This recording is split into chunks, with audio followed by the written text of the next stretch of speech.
So I'm going to rename myself. I'm a replied anthropologist, and people say A what? replied. Replied. Replied. It's very close to refried, I understand. But replied, because when people say stupid things and mean things about kids, I want them to know I'm going to be at the door the next day. So that makes me very active on the one hand. And I often bring some anthropology with me, so that, I guess that makes me applied. But mostly I'm involved in call, counter-call sequences all the time. So I'm going to say very little, but there is one thing I want to tell you about that, by way of setup. Jean Lave and I, about 15 years ago, spent a bunch of time in a book called Theory and Practice. It's a wonderful history by the guy who knows all the sources. And it goes from Aristotle to Marx. And the shocking thing for us immediately was, of course, they're Greek terms, but they're not really a contrast pair. Theory is never supposed to have anything to do with practice. Theory is about first principles. If you thought first principles in your meditative work during the night, then there was no connection to what you were going to be doing the next morning. That was interesting. And then and after 12 years of Catholic schools, I was shocked to find out that Christians from St. Anselm to Milton, about 1300 years, insisted that there was no such thing as knowledge without charity. I didn't hear about it in my 12 years. It's a very different way to think about theory and practice. And then, but nowhere in all that history, can I find anyone who recommends that we put theory on a chair high above all others, and then to take the knowledge from that theory and move it on down to hit the road. But in fact, that's the setup that we walk into all the time if we're interested in education. And I mean, I early learned, get off my case. Hit the road. Go down. How about going up? From rising from the abstract to the concrete. It's always a good idea. So this. I assume if all this goes really well, we'll have a bunch of hours together to see how we can imagine, and I think Jean's going to talk about this a bunch, how we can imagine next steps so that we can get out of the mire that we're in, because the one we're in, we're not getting out of with all our regular tools. We're going to have to think real hard and act real aggressively in order to create some world where theory and practice are not opposed in this silly kind of way. So that's it from the replied anthropologist. How would you like us to start? Do we have an agenda? Well, this is I've never been given power like this before. Why don't we just go in the order, like Lesley, then Chuck, then me, in the order we're sitting? All right. Okay. I feel as though I'm supposed to start by saying, hi, my name is Lesley Sharp, and I'm not an applied anthropologist. I've been thinking a lot about this recently, but also it's something that's dogged me throughout my career. So I thought I would just offer a few ways in which we can think through what the problem is with applied anthropology. To begin, I'm what's known, I generally self-identify as a medical anthropologist, and that in itself is a domain that many people within anthropology assume must be applied. And so there is, I don't know if we call it a patina, a tarnish, I don't know, that's associated with that, and I often have to say, I'm actually not an applied anthropologist, but I say that in an apologetic way rather than being worried about the potential stigma that's attached to it. And it's because I have to admit, I'm pretty firmly lodged in the ivory tower of academia, and so I feel as though often I actually don't possess the proper skill set in order to be an applied anthropologist. But let's think a bit about what that means. I've done a lot of work in another domain, in science, in engineering, and in engineering, there's the same kind of stigma that's attached to applied engineering as opposed to what is called pure engineering or pure science. And it's very reminiscent of what happens within anthropology, except that the applied engineer can make gobs of money, whereas the applied anthropologist doesn't necessarily do that. The applied engineer is someone who takes theoretical ideas, moves it out into the marketplace, creates a spin-off company, and then may still, keep toehold in the academy or in, a private laboratory, which is devoted to pure research, but is making money off of ideas. And it's very interesting to talk to people who are in these two camps as a way to reflect back on anthropology. The applied anthropologist, at least medical anthropology, has its origins in what we might call applied anthropology, in that the original medical anthropologists were physicians, or they were people who specialized in public health, who recognized that there were particular social problems that could be solved through anthropological knowledge, grounded knowledge, fieldwork, long-term experience within not only the discipline, but within a context, a social context, and push for social change. And then that slowly morphed into this idea that one could then be trained to be that kind of person and then seek out what often becomes consultancies in order to be hired by people where you're the translator or you are a negotiator of some sort, and you have to be able to speak a different kind of language. You work on a different register when you're doing that kind of work. Nevertheless, the training that I received, so I went to Berkeley, which is a pretty radical kind of place, and especially when I started at Berkeley back in the 1980s in the dinosaur days, there was this shift that was going on within the field of anthropology, medical anthropology itself. We were fighting among ourselves over whether or not we were training medical anthropologists who were ivory tower theorists, or whether we were training applied, and both were within the same program that I was in. So that over time I came to understand that there was once something called applied anthropology that eventually became what was more commonly referred to as practicing anthropology, and I like this a lot because one can then wrestle with the pairing of practice and praxis, and that pairing of practice and praxis then led to something which is really associated with the department where I come from, which is an activist anthropology. And that's personally where I find the most invigorating work that's going on.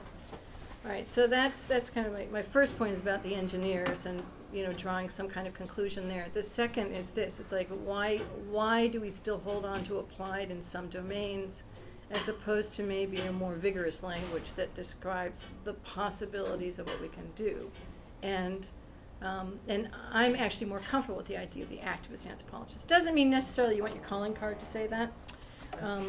If you're working with, say, the governor of Wisconsin, right?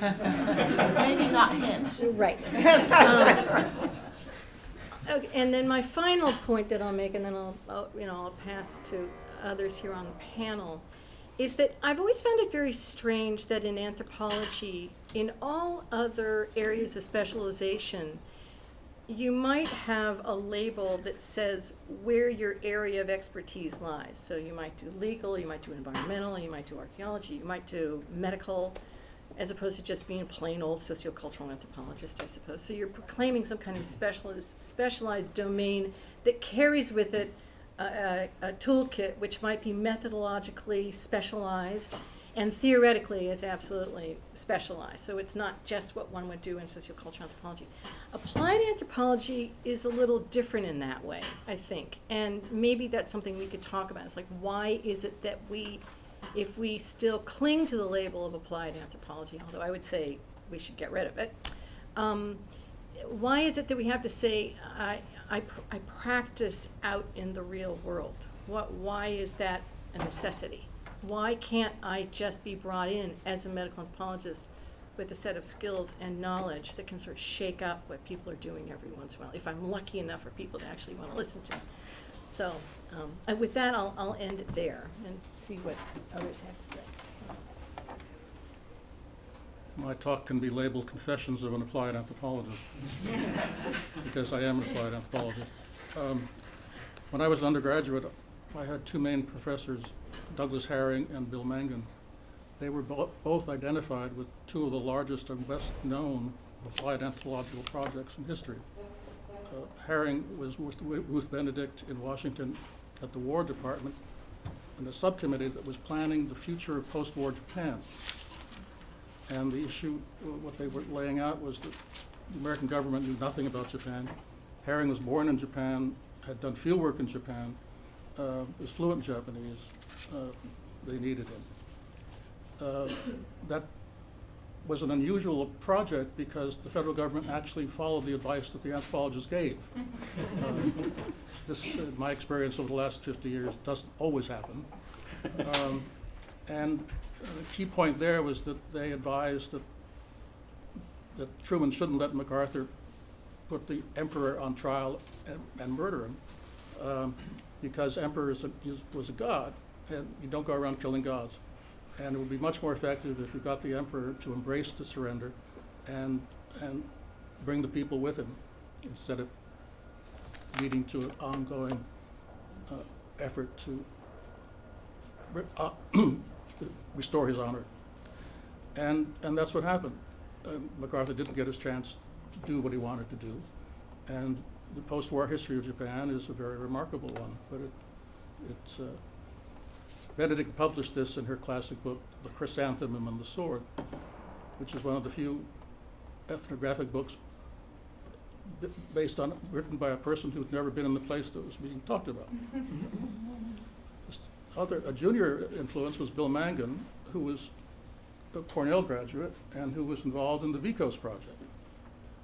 Those of you who don't know, the VCOS project was a Cornell-sponsored effort where they essentially bought a village in South America, Peru, and started running it to show what could be done if you had a decent strategy.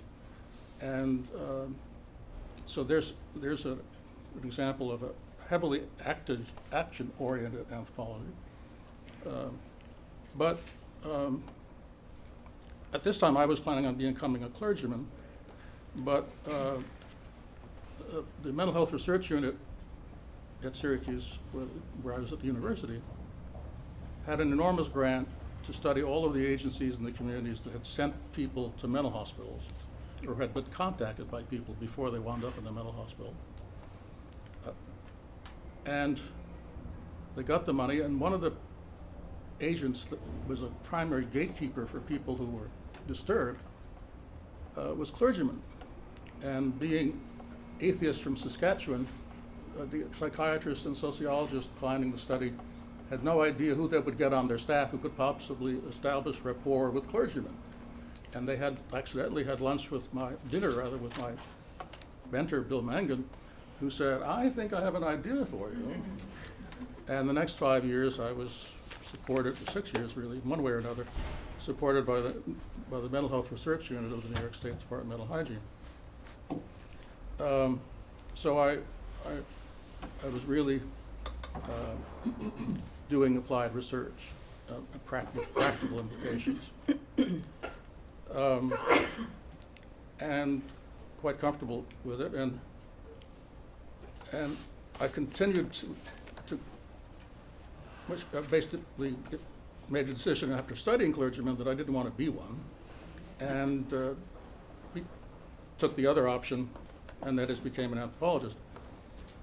I look back at a 20-year-old whose only options that he could perceive was being a Unitarian minister or an anthropologist. And it seems a very limited view of the world. But what kept them both together was a cultural pluralism and a cultural relativism. I went off to Harvard, at which applied work was verboten. There was a medical anthropologist at Harvard. He was kept at the medical school 10 miles away, and there was no contact between him, and any contact between him and myself would have been fatal from a relationship with John Whiting's point of view, who was my sponsor as I became a psychological anthropologist. It's interesting to note in terms of how things change that 40 years later, an MD, Arthur Kleinman, with an MA in anthropology, became the chairman of the anthropology department at Harvard. If that isn't a shift that shook the foundations, I don't know what would be. However, when I finished at Harvard and finished my dissertation on mental hospitals in New York State, I decided it would be better to prevent problems than fix them, because I was getting extremely depressed. And so I chose to come to Teachers College because it seemed to me education would do that. That is, by improving education, we hopefully will prevent the population that I was seeing under treatment in mental health domains. When I came here, it turned out that there were,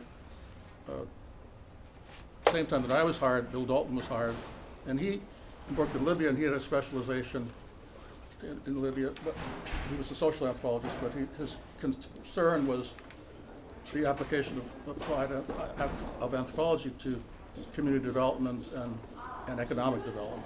So it would be very comfortable in our program here in international education and development.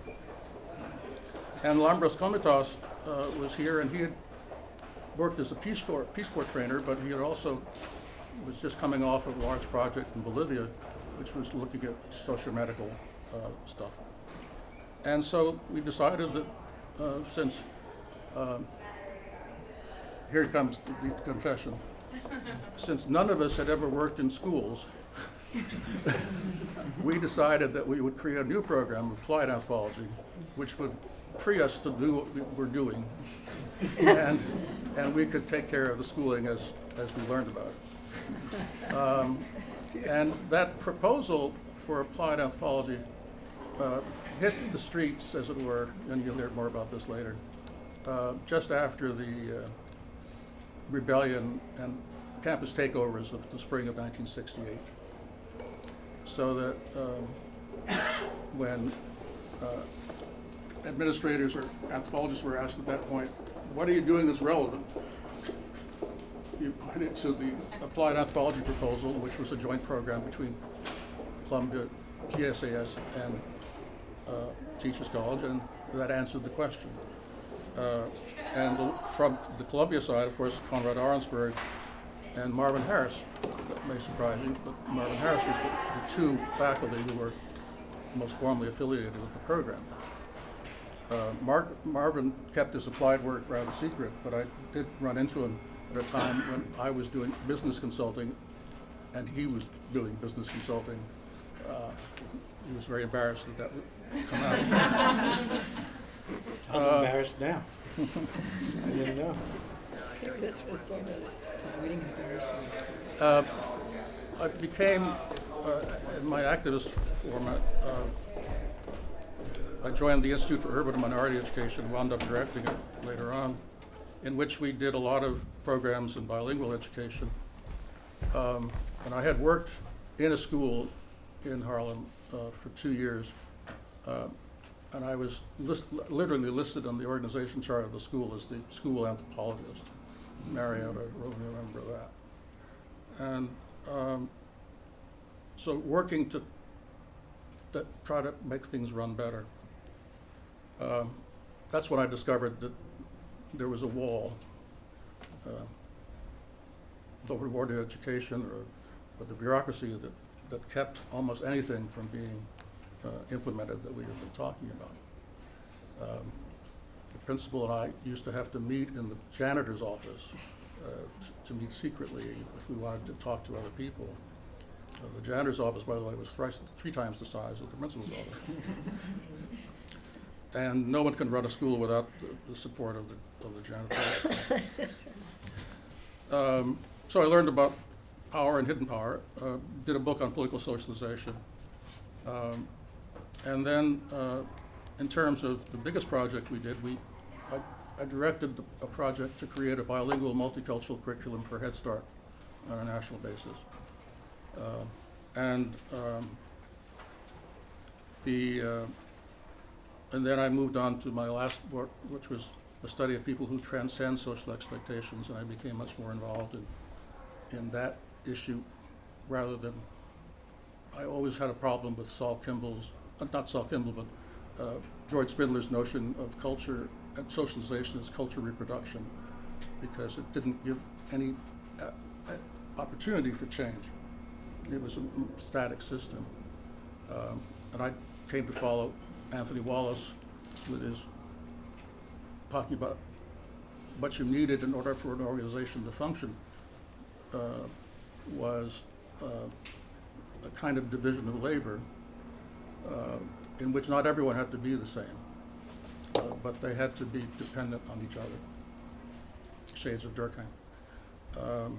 So rather than thinking of organizations as having to reproduce uniformity in all of their employees, it was perfectly possible that you didn't need to spend all that time trying to do that.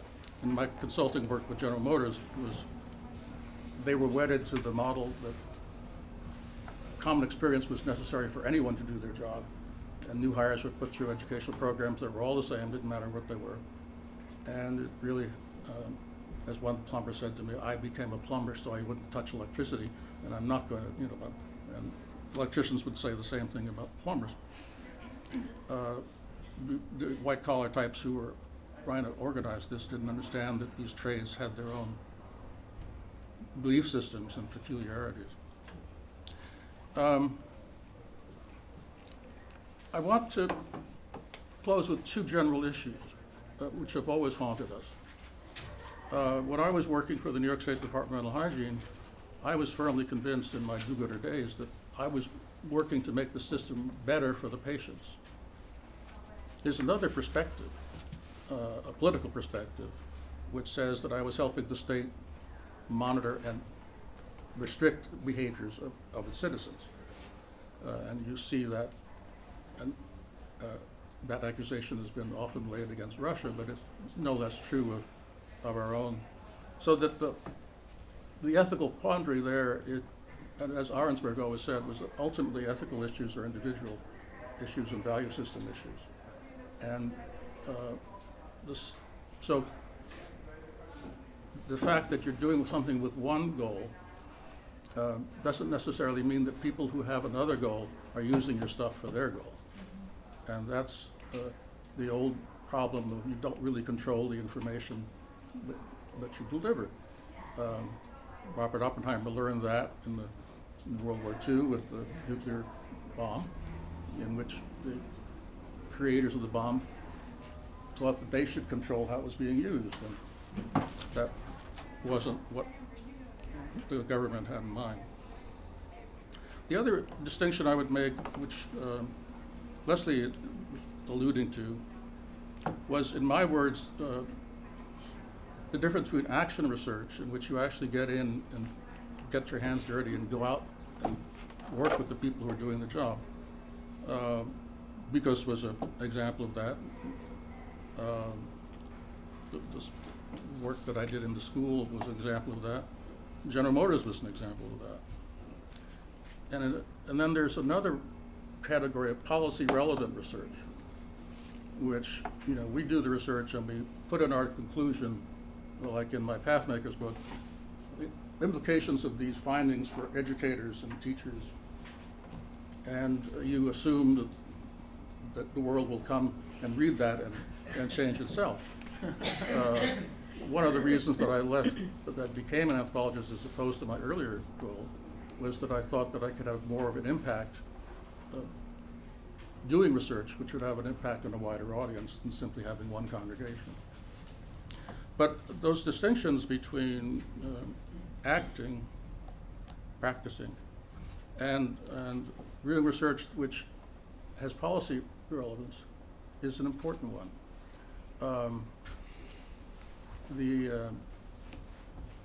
And I would close with a comment that Paul Bohannon made once, which was that it isn't just enough for us to publish the stuff and assume that people will know how important it is and what its relevance is. We have to get out there and demonstrate that the implications of that.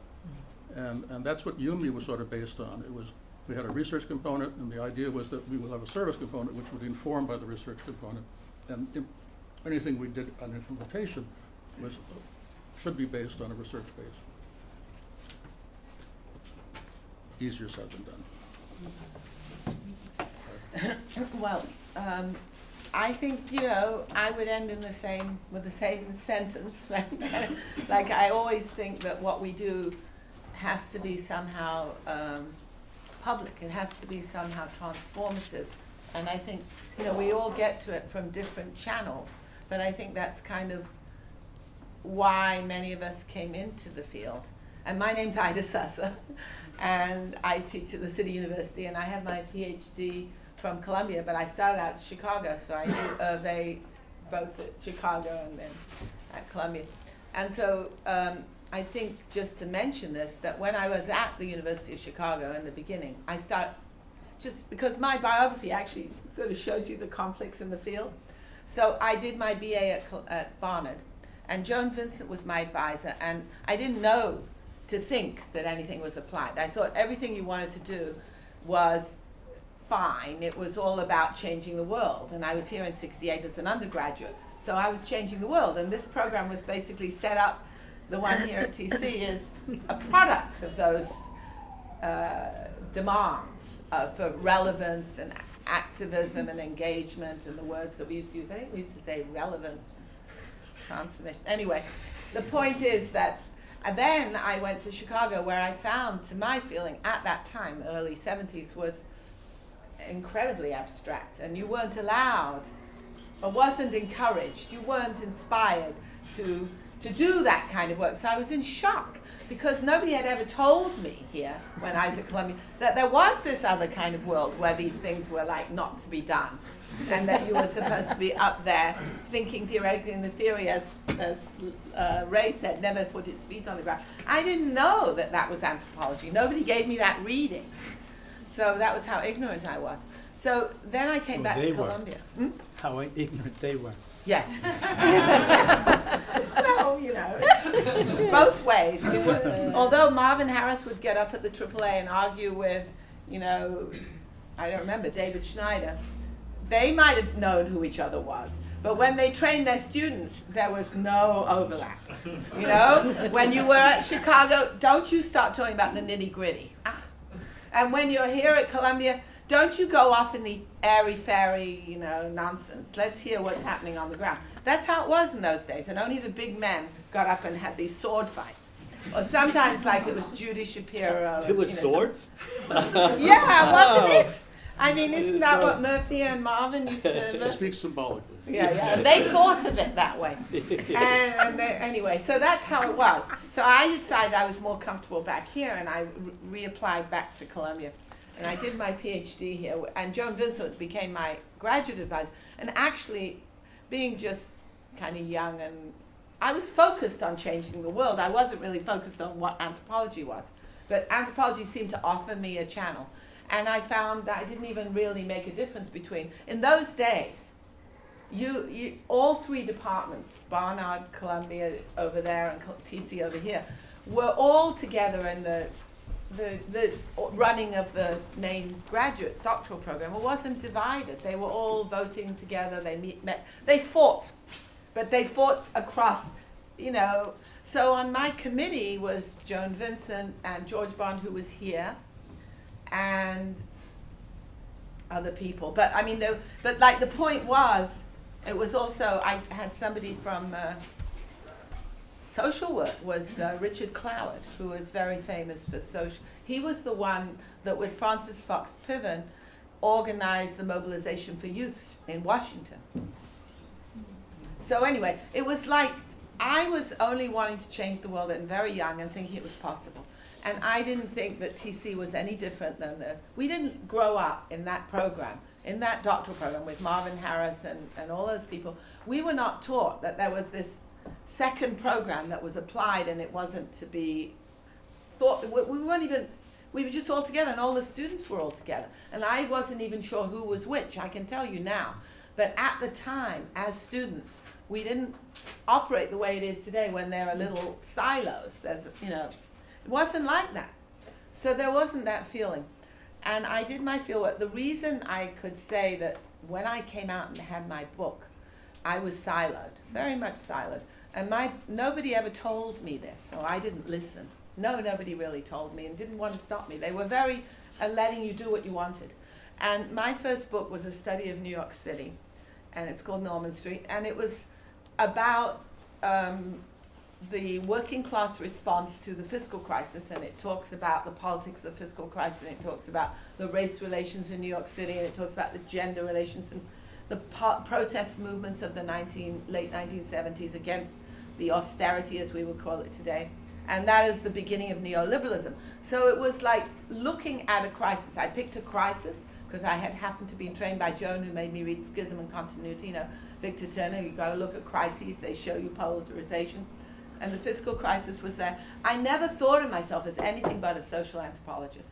However, when I came out, it was seen as applied. I also believed in that you should, and I was trained to believe this, I didn't invent it after the 60s, that you should be engaged. That wasn't the word we used. But like I went with the women on their demonstrations. I went to the welfare office and argued with the other welfare workers. I also interviewed the people they were demonstrating against. And I also went into City Hall and interviewed people there. But I also went to City Hall and sat in City Hall. So that attitude of being engaged was part of what I was trained in. Joan Vincent told me it came out of the Manchester School. Mm-hmm. It also came out of the action anthropology of Jean and Jay Schenzel. It was used by Roger Sanjak, who was a Columbia PhD. There was a book, you know, of that kind of work, and it was seen as part of mainstream anthropology that when you were acting in this engaged way, you were a theoretical person that was thinking about how these different efforts to transform society, how they would or wouldn't hit themselves against brick walls or change things. And this was theoretical, and I regarded my book Norman Street as theoretical. It was an argument about the exploitation of industry and the changes in working class power as labor left New York City, and as people had, I'm still making these arguments, people had to focus on the right to the city and urban social movements and social reproduction that were women, and it was led by women, and they were fighting for playgrounds and healthcare and housing. But it wasn't that they weren't working class or that they weren't fighting to transform society. It was that the labor unions had lost power, and this was where the new priority was. I gave a talk like that at NYU about 20 years ago, and they all dismissed it as applied anthropology, because that anything that was about the US was seen as applied anthropology. And anything from the 1930s, like even what Ruth Benedict and Jean Weltfish did a book on race in the US that was just seen as applied anthropology. And none of that was ever taught in the canon. So everything that you did, if you just looked at the US, funnily enough, I wasn't like Herve. I didn't feel embarrassed. I certainly wasn't a US citizen, I guess, but I had absolutely no compunctions about telling Americans what they ought to do. Finally, I did become a citizen after time. I realized I wasn't going anywhere else, and you might as well. I never had voted because I came here before I was 21, you know, and you don't vote, so I had to somehow become a US citizen. But it never seemed to be, I never thought of myself as not entitled to have opinions. That was how it was. So then, but I think Joan Vincent supported me. She was part of the faculty here, and she very much was really part of this program in a lot of ways. And people could say how or not. But as you said, as Chuck said, Marvin Harris, he wasn't on my committee, but there was a feeling that you could do these things, and it was central anthropology. Now we would call it critical, engaged, whatever. The other thing I then did, which also to me was always central to anthropology, was working in HIV, starting in New York City and then going to Puerto Rico and then going to South Africa, where I was born. And the interesting thing about looking at HIV, I wrote a book about the politics of AIDS. It's really a book about South African politics in the denial decade, as you might call it, and what happened that led the president of South Africa to choose denialism and neoliberal cutbacks as his approach, which was, and what the social movements were from the ground, and the African women particularly making decisions about sex and all that, from that position all the way up to looking at the global movements to get treatment for AIDS and how they interact from the global to the local. And I wrote about engaged intellectuals or organic intellectuals as the linchpin between the people at the global level and the men and women at the grassroots level, and how that kind of interaction led both to the educating the grassroots, who then educated the nurses in the clinics, who then demanded AIDS treatment, because the public health system in South Africa wasn't even, they were silenced. They weren't even allowed to talk about treatment or what was available. And that whole social movement, which brought Médecins Sans Frontières to South Africa to show that drugs worked. So they had these little settings where people who were told by the government that drugs were toxic could see that Western drugs were toxic, could see that when some people went to get those drugs, they went from being carried in the door to 3 weeks later walking out the door and going to the gym. You know, huge transformation. And that was part of the social movement. So all I would say is today we talk about public anthropology. I have an op-ed coming out today in, what is it called? Al Jazeera America Online, I don't know if it's today, but it's about the treatment and that whole process and the battle for AIDS. And I think all of us believe that we should be, well, I won't speak for you, but Chuck said it, and I think Lesley probably does, right? That we should be talking to people. We can't just leave it at the front door of our university.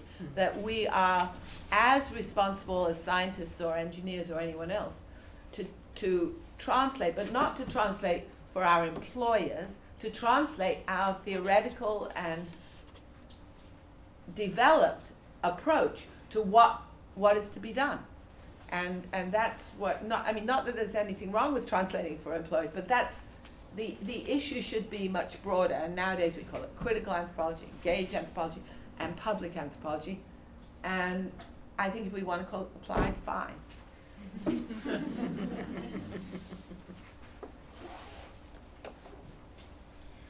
Herve, your idea about what has to happen next is?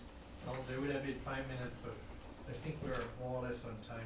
We had about 5 more minutes if anybody wants to pick up on. Questions? I really like the idea of engaged anthropology, because when you try and think of, well, what would be the flip side of that, that would make you want to crawl under a rock. That's right. Right? I'm disengaged as an anthropologist. Yeah. Nice contrast. Yeah. Yeah. That's good. It goes with the divorce between theory and practice as well. Yeah. I thought that was a good joke. I mean, you know, one of the other things that comes through too is that I didn't speak of, you know, my mentor per se, but Nancy Shepherd Hughes has been a really influential presence in my In the life and in world. my training, right? And she's someone who moved from really sort of pragmatic to critical to activist to really something even beyond that, you know, really sort of rebellious. And I think my point is that everybody who's sitting here, the main message here is that whoever it is who mentors you is the one who really looms large in terms of the way you think, even in a philosophical way, not just the pragmatics or practice or whatever, but these really inspiring figures. And it's interesting, you know, with Joan. So when Joan retired, I took her place. yeah, I replaced Joan, and it was, and everyone always said that, oh, you're Joan's replacement, which was really a terrifying thought. You know, I was trained initially as an Africanist, and I knew who she was, and to think that you could ever even, I mean, I even got to the point where, like, I felt I needed to get a different office chair. I couldn't sit in her office because she was just such a gigantic presence. But more importantly, the Manchester School is really just an inescapable part of our, you know, our shared histories in that way. That it was a very engaged, critical, and daring, I think,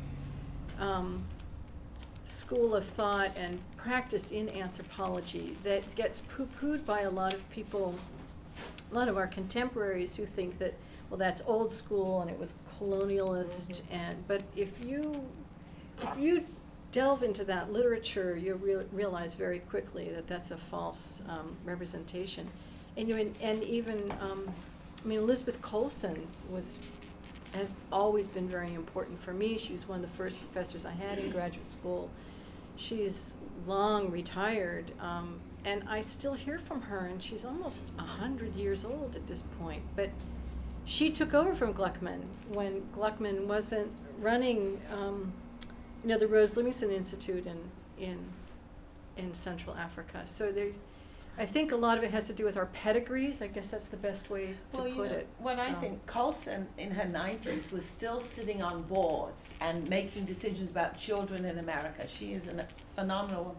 Mm-hmm. But I also think that you choose there were many people at Columbia, there were probably 50 anthropologists and you sort of find the people that, I think people in the audience, those of you that are doctoral students or whatever, people, you go look for what represents. I'm sure you sought out Elizabeth Colson and Nancy Shepherd Hughes and whatever. So I think that it's also about what you're in the field for. What it is that you see it's not for money, like we all said. Talking about ancestors, I was in Chicago and I never noticed that it was not Columbia, except that we did at one point had a ritual burning of one of Harris's books. And we also had soul tax, and we were all told That's right. not to talk to soul tax, that little man that was running around in a big set of offices, but that had nothing to do with it. And he was the most applied, right? We He should was have the mentioned action soul tax. anthropologist fighting Yes. Harrisburg, so that's I discovered that I forgot. recently. But the interesting thing is that I was put in a different silo. I was the French anthropologist that was going to study the Americans. I was very much, Milton Singer was there. That's right. I was pushed to play the foreigner back on the natives, etc., to play, etc. And it was a very comfortable silo, so I was very happy, but it did put me in a silo of the outsider. And then the other question about talking anthropology to your employers. I never did any consulting in my life, but I taught for the first 15 years of my life. I taught nurses and social workers in the Department of Home and Family Life, Labor, Family and Community Relations, not in anthropology. And this is part of my hesitation. You have a social worker with 20 years of experience as a social worker, or a nurse, neonatal nurse, 20 years of experience in neonatal nurse. And as at that point, 25-year-old at the University of Chicago, I did not feel I really could tell 40-year-old professional woman how to do nursing better. I never been, you can see. So I remained in that double silo of being relatively theoretical anthropologist for my training, and also most of my experiences teaching has been really through all my formative years and until recently, very much with non-anthropologists. And part of becoming chair of the Department of International and Transcultural Studies was also, at the time I was there, being chair of a department that's mostly not about anthropologists, but include a lot of students who are interested in what anthropologists have to do. So it's, but always I feel when some of our students come now and doing work in AD, etc., I personally don't know what to do in a more detailed fashion. The larger politics is different. So yes, I should. Let's talk a little bit more about the ethical dilemma I raised, because it happens in anthropology and education just as well. When we had the evaluation contract to evaluate the mayor's dropout prevention initiative, I began to think, that these kids are making a pretty rational decision given the circumstance, and given the fact that their school hadn't been painted in 40 years and the plaster was falling down and et cetera.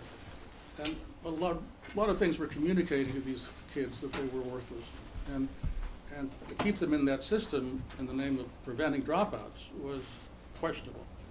And it's also applicable to the label that gets used. The value system gets in the label. So the phrase dropout, as if people just dropped through the floor, they didn't make any decision to do it, as opposed to what the English have always called school leavers, which emphasizes that it's a rational choice that somebody's making. And that there is an agency to the latter category, to the latter label that doesn't appear in the first. And since one of the things I believe in is human agency, that's not a good thing. You had a question there. Yeah, I guess my question would be how we can account for the fact that there is this, what we could call, not call applied anthropology that's in the ivory tower, and I think is, many of us would agree, horrifyingly unaccountable to the lived realities, and yet also account for the fact that that is so influential nonetheless in perpetuating the very categories and systems that are part and parcel of this larger political economy. So I guess my question is, how can we talk about this in a way that isn't denying the fact that all of our anthropology, even if it is isolated in the ivory tower, is still part of this, it has very real material. Yeah, I think that one of my responses is that we won that battle already. And if you look at the jobs that are opening up for applied anthropologists, you'll find them in regular anthropology departments more and more. So that they feel the need to have at least one, that's our applied anthropology. It's like the Columbia attitude toward psychological anthropology. When I was hired, Mort Freak took me to lunch and said, I hope you come because we won't have to replace Margaret when she retires. And I was 24 at the time, and the thought of replacing Margaret and me. Intimidating. I think we have won that battle. I think if you look at the larger field of anthropology today, the way we haven't won it is if you look at the the Ivy League, a few of them and stuff like that. But if you look at most of the state universities, the number of places where there are jobs in anthropology and the ways in which anthropology is, even if you look at the journals, cultural anthropology, American ethnologists, they're really shifting in lots of ways. You don't see that glorification of the abstract in the way that you would have 10 years ago. So I think it's shifting back in a way into a much more recognition of the need for the quotes nitty-gritty within a lot, and that it's theoretical too. I mean, there's always. Can I just throw in one more thing, which is, I'm based at Barnard, so I spend the majority of my time with undergraduates, and for me, I see teaching as a form of grassroots activism. That I'm not just there to teach them the history of anthropology, although that is part of my job. I teach the history class. And I'm not there just to teach them this is the canon that you should know. Instead, I think that my job every single day is to shake them up. And because I'm a medical anthropologist, I get a lot of pre-meds. And the pre-meds take anthropology for strategic reasons. They major in the discipline because they think I'm going to have a great interview when it's time for me to be interviewed by medical schools, because I can show that I'm a humanist. Mm-hmm. And what I tell them, sort of only half jokingly, is they say, take my class so I can talk you out of being a doctor. Mm-hmm. And I actually just said that to a student yesterday, and she looked like a deer caught in the headlights. I've always known I wanted to be a doctor. My parents expect me to be a doctor. I'm like, right, take my class. Because, if nothing else, part of our job in the classroom is to alter their course somehow. Not because she shouldn't be a doctor, but that she needs to be thinking really carefully about why she's making that decision. And if you're going to major in anthropology, then make it work in such a way that it's transformative as an experience, not something that looks good on your resume. And I think we're great at that form of entrapment.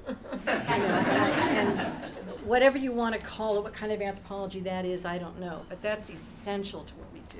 And at the undergraduate level in particular, that's when you've got to grab them, before they professionalize. Who recognize that there are particular social problems that could be solved through anthropological knowledge, grounded knowledge, fieldwork, long-term experience within not only the discipline, but within a social context, and push for social change. And then that slowly morphed into this idea that one could then be trained to be that kind of person, and then seek out what often becomes consultancies in order to be hired by people where you're the translator, or you are a negotiator of some sort, and you have to be able to speak a different kind of language. You work on a different register when you're doing that kind of work. Nevertheless, the training that I received, so I went to Berkeley, which is a pretty radical kind of place, and especially when I started at Berkeley back in the 1980s, in the dinosaur days, there was this shift that was going on within the field of anthropology, medical anthropology itself. We were fighting among ourselves over whether or not we were training medical anthropologists who were ivory tower theorists, or whether we were training applied, and both were within the same program that I was in.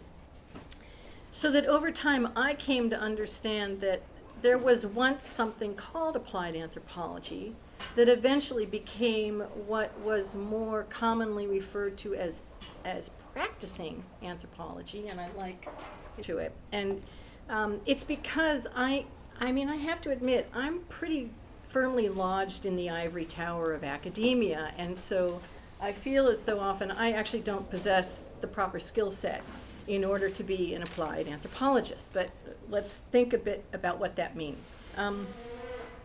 I've done a lot of work in another domain, in science and engineering. And in engineering, there's the same kind of stigma that's attached to applied engineering as opposed to what is called pure engineering or pure science. And it's very reminiscent of what happens within anthropology, except that the applied engineer can make gobs of money, whereas the applied anthropologist doesn't necessarily do that. The applied engineer is someone who takes theoretical ideas, moves it out into the marketplace, creates a spin-off company, and then may still, keep toehold in the academy or in, a private laboratory, which is devoted to pure research, but is making money off of ideas. And it's very interesting to talk to people who are in these two camps as a way to reflect back on anthropology. The applied anthropologist, at least medical anthropology, has its origins in what we might call applied anthropology, in that the original medical anthropologists were physicians, or they were people who specialized in public health. I was shocked to find out that Christians from St. Anselm to Milton, about 1300 years, insisted that there was no such thing as knowledge without charity. I didn't hear about it in my 12 years. It's a very different way to think about theory and practice. But nowhere in all that history, can I find anyone who recommends that we put theory on a chair high above others, and then to take the knowledge from that theory and move it on down to hit the road. But in fact, that's the setup that we walk into all the time if we're interested in education. And I early learned, get off my case. Hit the road. Go down. How about going up? From rising from the abstract to the concrete is always a good idea. So this. I assume if all this goes really well, we'll have a bunch of hours together to see how we can imagine, and I think Jean's going to talk about this a bunch, how we can imagine next steps so that we can get out of the mire that we're in, because the one we're in, we're not getting out of with all our regular tools. We're going to have to think real hard and act real aggressively in order to create some. So I'm going to rename myself. I'm a replied anthropologist, and people say replied. Replied. Replied. It's very close to refried, I understand. But replied, because when people say stupid things and mean things about kids, I want them to know I'm going to be at the door the next day. So that makes me very active on the one hand. And I often bring some anthropology with me, so that, I guess that makes me applied. But mostly I'm involved in call, counter-call sequences all the time. So I'm going to say very little, but there is one thing I want to tell you about that, by way of setup. Jean Lave and I, about 15 years ago, spent a bunch of time in a book called Theory and Practice. It's a wonderful history by the guy who knows all the sources. And it goes from Aristotle to Marx. And the shocking thing for us immediately was, of course, they're Greek terms, but they're not really a contrast pair. Theory is never supposed to have anything to do with practice. Theory is about first principles. If you thought first principles in your meditative work during the night, then there was no connection to what you were going to be doing the next morning. That was interesting. And then and after 12 years of Catholic some world where theory and practice are not opposed in this silly kind of way. So that's it from the replied anthropologist. How Somebody- would you like us to start? Um, Do we have an agenda? Well, this is. I've never been given power like this before. Why don't we just go in the order, like Lesley, then Chuck, then me, in the order we're sitting? All right. Okay. I feel as though I'm supposed to start by saying, hi, my name is Lesley Sharp, and I'm not an applied anthropologist. I've been thinking a lot about this recently, but also it's something that's dogged me throughout my career. So I thought I would just offer a few ways in which we can think through what the problem is with applied anthropology. To begin, I'm what's known, I generally self-identify as a medical anthropologist, and that in itself is a domain that many people within anthropology assume must be applied. And so there is, I don't know if we call it a patina, a tarnish, I don't know, that's associated with that, and I often have to say, I'm actually not an applied anthropologist, but I say that in an apologetic way rather than being worried about the potential stigma that's attached